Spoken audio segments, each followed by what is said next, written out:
Wala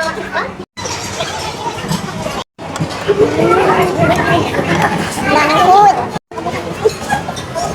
Unti-unti lang tibay, titikman natin lahat, okay? Kumuha tayo ng broccoli. Grabe. Kahit siguro baboy magsusuka sa sobrang dami ng food. Ano yan? Yan pala, birthday pala ni Apple at kami ay inimbitahan niya para dito sa kanyang birthday celebration. Yes, daming food, diba? So, buong araw kami hindi kumain para dito. Charot. Ano naman yan? Ito ang unang batch. Marites. First batch. Bayham ka pa. Lami kaayo. Lami. Suwabe. Happy na birthday pa. Oo, mamaya.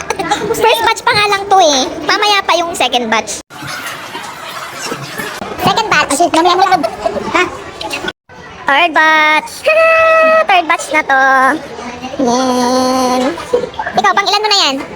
Nagwasak mo pala. Pang 5.